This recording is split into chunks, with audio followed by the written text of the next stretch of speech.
updates on sports stories across the globe. AB Yama joins us. AB, good morning. Good morning, Rufai. Good morning, Vimbai, and good morning, Dr. Abati. Nice to see all three of you today. Today we are beginning the show with the Super Eagles story, as early this morning the Nigerian Football Federation, as the NFF, announced that a new coach has been appointed as the Super Eagles prepare for their AFCON qualifying game, which comes up on the 7th of September, and that's Bruno Labbadia. He is a German. He has coached several clubs in the Bundesliga. The last time he was in charge of a club in the Bundesliga was with Stuttgart, although he was sacked because they got relegated. It's been a long time coming. For the past 3 months, Nigerians have been waiting to hear this news, and finally they have gotten one after a lot of speculations on who will become the new coach. Hopefully he's the one that guides Nigeria to qualifications. Like we already know, Nigeria are in a dire situation, hoping to qualify for the World Cup, and for now we are looking forward to Nigeria's performance against Benin Republic in the AFCON qualifiers. And still on Nigeria, you have Victor Osimhen's agent yesterday coming out to speak about his transfer update after news came out that Al Ahly, that's a Saudi Arabian club, was bidding for him. And he's saying that Victor Osimhen is still a Napoli player, and there's the contract which should be respected. With his pedigree as a player who has won the African Player of the Year award, finished 8th in the Ballon d'Or, he should be respected with the news being circulated. That's what he's coming out to say. Hopefully we'll see Osimhen in a club, because Napoli has already signed Lukaku.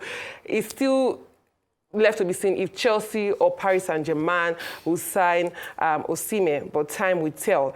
Away from that, we have Nigeria's first Olympic medalist dying. He died yesterday, Noji Mayegun, at the age of 85. He won Nigeria's first medal. That was a bronze medal in the 71 kg category at the 1964 Tokyo Olympic Games. That was in the lightweight category. Not much was heard from him until 2012, when it was made public that he was visually impaired.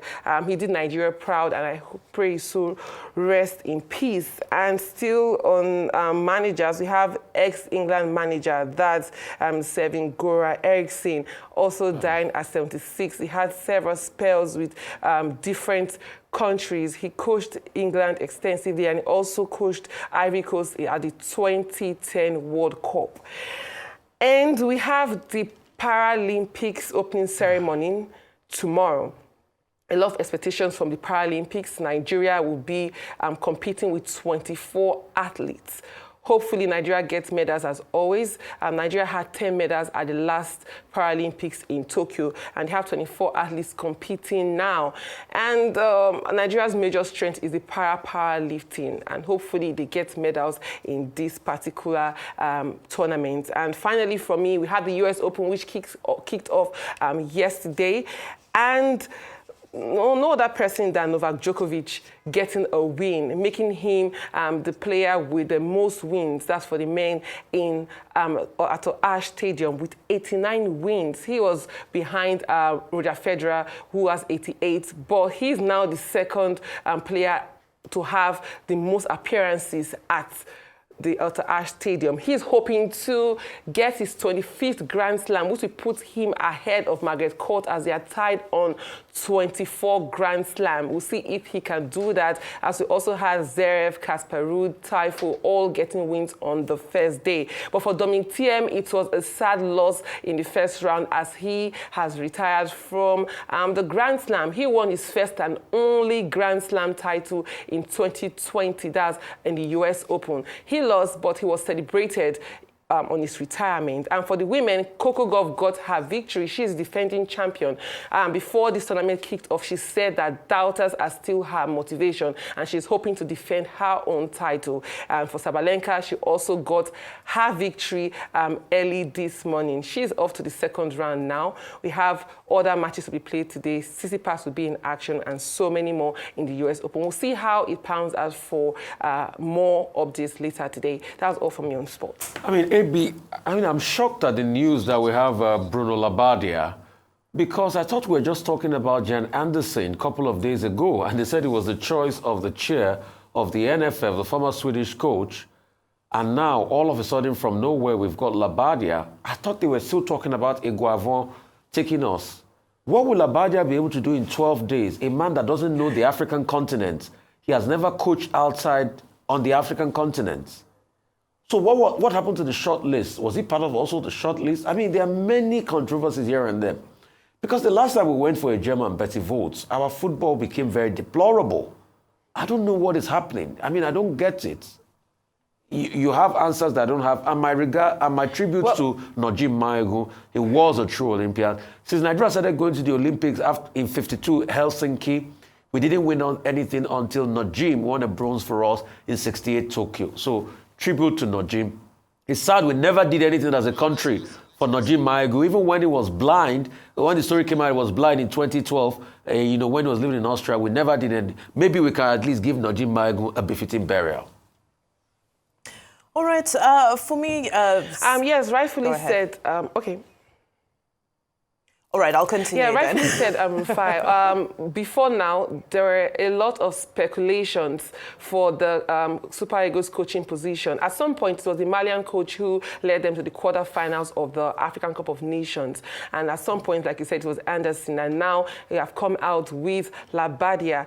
And we know that when it comes to sports in Nigeria, it's almost always a fire brigade approach. And we are seeing that happen right now when it's just about 12 days to the African Cup of Nations qualifiers. And the coach of Benin Republic, that's Genatro, has been speaking, saying that they know Nigeria's tactics. He was Nigeria's coach for about 5 years, and he's going to be the one. They got one over Nigeria in the World Cup qualifiers. They will face Nigeria now. I don't know how he is going to cope, but we'll see what he can do with the boys come September 7th. All right. Very quickly, Sven-Göran Eriksson, of course, who passed at the age of 76 after a protracted battle with pancreatic cancer. And at the beginning of this year, when he announced that he would not make it to the end of the year, I love that they started to document his last days. So I think one of the most beautiful things about that is that as much as it's painful to lose a loved one, they gave him his flowers while he could still smell them. Players sent in tributes to him while he was alive, and in the documentary, they actually taped him receiving those tributes and so forth. And just to end with his quote, because he did say farewell to us in that tribute, and he said, "I hope you will remember me as a positive guy trying to do everything he could do. Don't be sorry, smile. Thank you for everything, coaches, players, the crowds. It's been fantastic. Take care of yourself and take care of your life and live it." And I mean, what a way to go. So, may his soul rest in peace. Of course, massive contributions he made to football. So he definitely won't be forgotten. Sven-Göran Eriksson was England manager from 2001 to 2006. Swede. In the course of it, of course, he made a lot of impact. When he left England, he also coached Ivory Coast, coached Mexico, coached the Philippines. At the time, I think he was also with Liverpool. But the tributes have been pouring in, and you can measure, the kind of influence that he had on the game by the kind of tributes that have been paid to him. Prince William says he was a true gentleman in the game. Wayne Rooney, who joined the English team at 17 with Sven-Göran Eriksson as the manager, says he was a special man. And of course, David Beckham also says he will be forever grateful to Sven-Göran Eriksson. May he travel well. His journey be light. And then, of course, you have Najim Maegu, 1964 Olympic Games, when he won a bronze medal in the light middleweight category in boxing. And that was Nigeria's first Olympic medal. Nigeria had been going to the Olympic Games since 1952 in Helsinki. But in 64, Najim Maegu gave us that particular medal. As for Bruno Labbadia, I don't think anybody should be surprised. Nigeria's sports arena is managed in a last-minute.com manner. We have a match on September 7th against Benin. We have a match on September 10 against Rwanda in Kigali. They are just appointing coach now. I just hope that it will not be another coach that will be training the Super Eagles by DHL. I hope that he will be on the ground to do the job. And it will be the 6th German to coach the Super Eagles since 1960. We have had Manfred Horner, we have had Betty Vodes. The most recent one is Gernot Rohr. Okay, so what's the fascination with the Germans? But I guess what the ordinary Nigerian wants is results. Anyway, as for your brother Osimhen, Victor Osimhen, he says he doesn't want to go to Saudi Arabia. He prefers Chelsea. But he's asking for £150,000 per week. Who is going to pay that? That's the thing that has not been resolved. But Chelsea needs new legs. Maresca says he needs new people. Yeah. Sterling wants to go somewhere else. Anyway, thank you very much.